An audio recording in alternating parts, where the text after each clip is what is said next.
It's December 6, 1992, Ayodhya, India. What you're seeing is a mob of 150,000 Hindu nationalists rallying at the site of a 16th century mosque. The rally had been organized by this guy.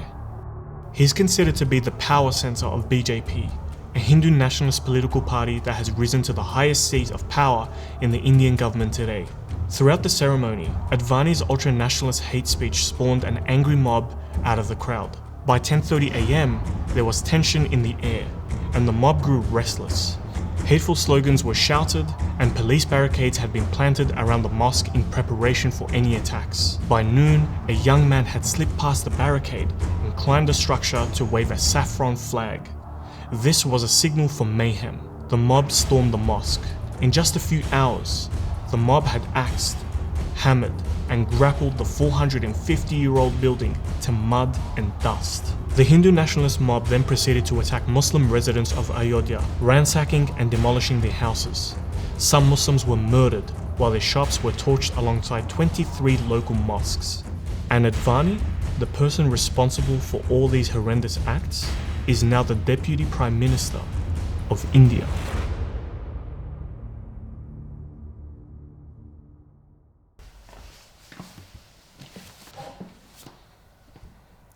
This case is just one chapter in the story of Muslim persecution in India, and unfortunately, the themes are much more devastating and hold deadly consequences. The themes of genocide. As of now, Genocide Watch, a global organization dedicated to the prevention of genocide, has issued 2 alert warnings of a possible genocide of Muslims in India. That's 200 million Muslim Indians.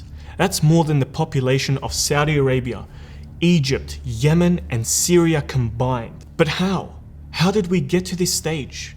How did we come so close to the brink of total genocide? This is a story of dehumanization, discrimination, alienation, persecution, and senseless killings.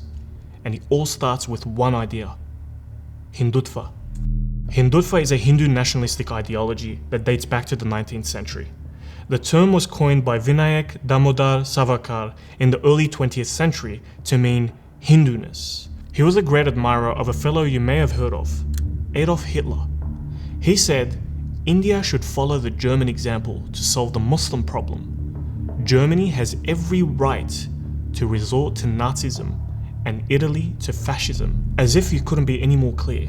It's from Savarkar that the ideas present in those words that led to the birth of the RSS. The RSS is a volunteer nationalist paramilitary organization birthed in the 1920s, with the goal of acting out Hindutva ideologies and bringing forth the Hindu Rashtra, or the Hindu state. Think of the RSS as a spiritual child of Hindutva ideology. Since its establishment, it's been banned 3 times. One of those times was because of the person who assassinated Mahatma Gandhi was a former RSS member.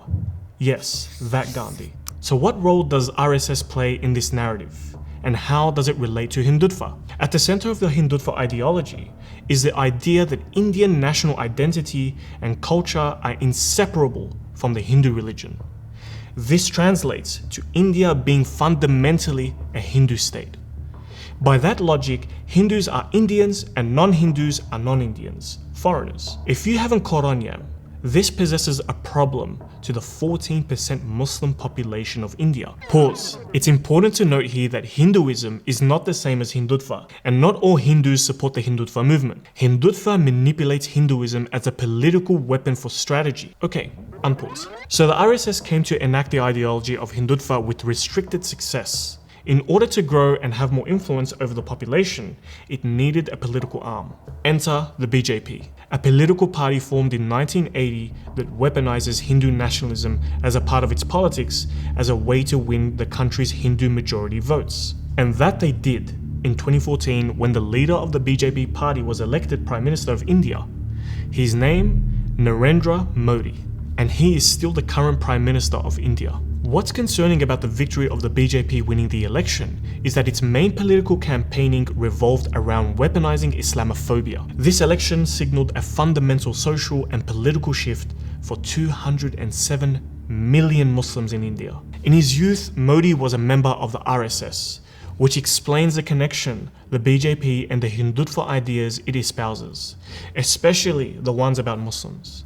The BJP has been successful in bringing Islamophobia out from the shadows and into the mainstream in India and beyond internationally. It has become a state-manufactured ideology that Muslims represent an existential threat to Hindus and the Hindu religion. By propagating this, the BJP has found reasons to pass policies that seek to marginalize and discriminate against Muslims. These laws include preventing beef consumption, restricting Muslim immigration, and purportedly countering Islamist terrorism. All these things are bad, sure, but is it genocide? According to researchers and experts, yeah. And if you don't believe it, we're going to show you how. We mentioned previously an organization called Genocide Watch. We also said that they have recognized a process of genocide that constitutes 10 stages.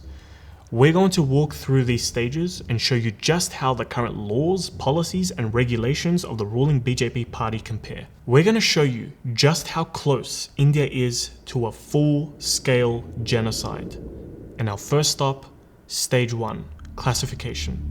This is where it starts. This is the us versus them phase, where ironically, the majority dominant part of society is threatened by the minority. What is known as the other can be a different race, nationality, or religion, like in this case, Indian Muslims. There are 1.4 billion people in India, representing diverse ethnicities, languages, and religions. Since the BJP came into power, Modi's government has espoused Hindutva ideology, classifying Indian society into Hindus and Muslims, or Indians and non-Indians. The division of society has begun. Stage 2, symbolization.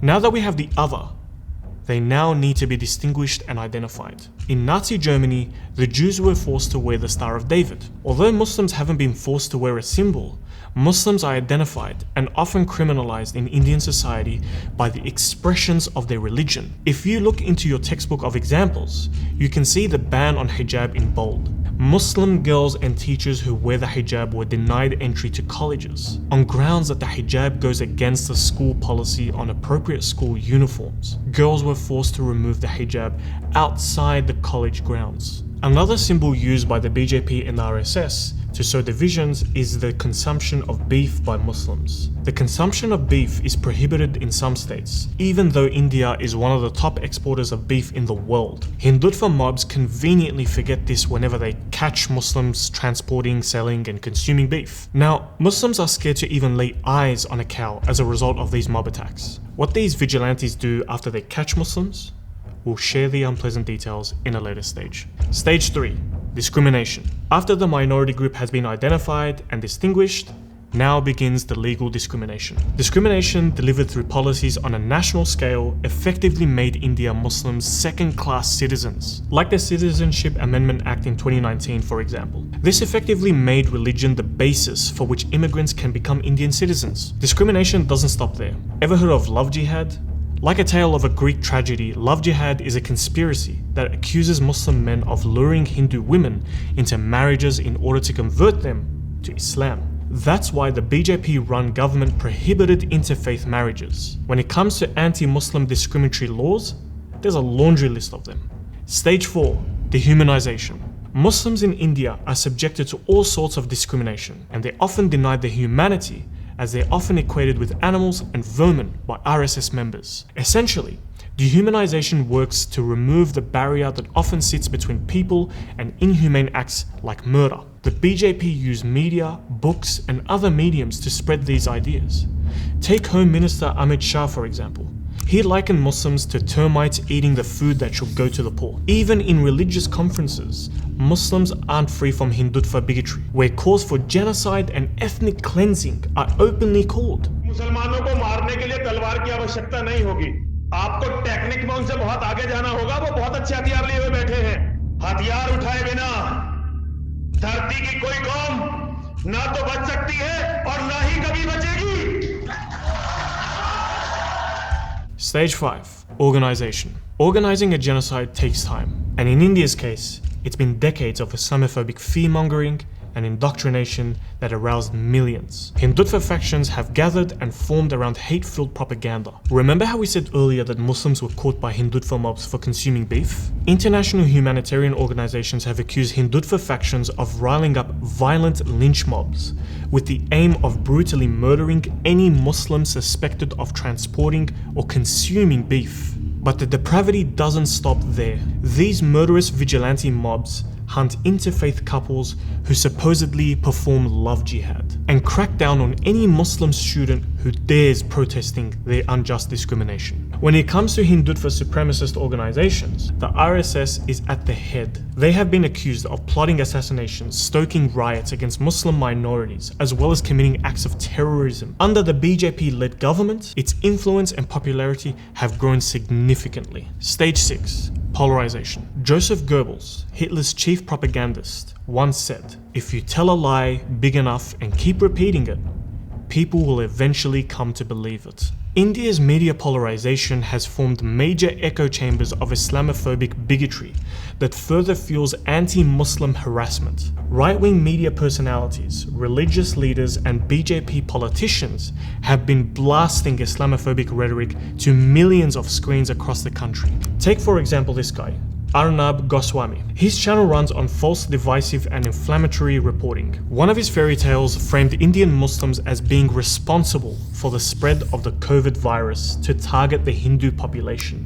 I kid you not. Even active social media personalities and groups have gotten away with literal murder as a result of Facebook turning a blind eye to anti-Muslim hate speech. Stage 7. Preparation. All this hateful division and polarization has worked to cure part of the problem, but now the perpetrating group need the final solution to their problem. So now begins the planning and preparation. All the previous indoctrination and calls for mass Muslim extermination have led to this.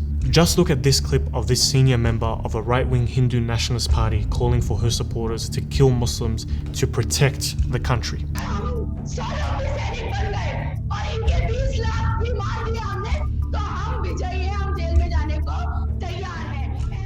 But for boots on the ground, you need to look no further than occupation of Muslim majority Jammu and Kashmir.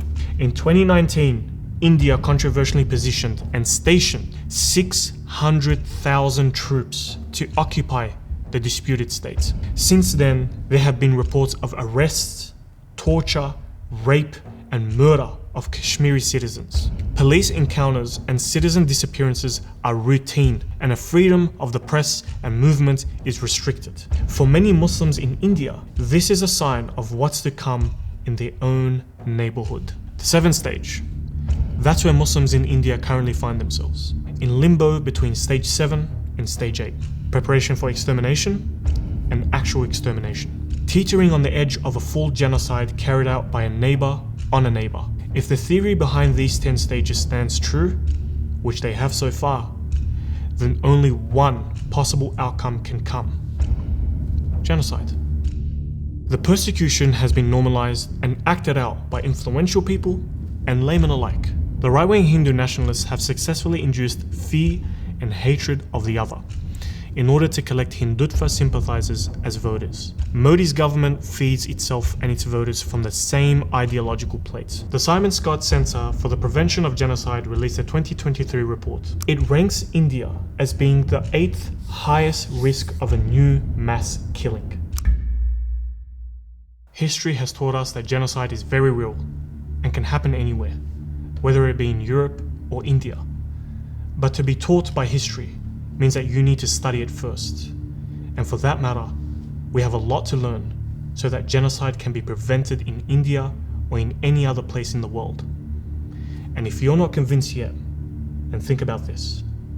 Right now, Muslim Indians total 200 million. So if genocide occurs on a national scale, then this would make it the largest number of people exterminated in any genocide in history.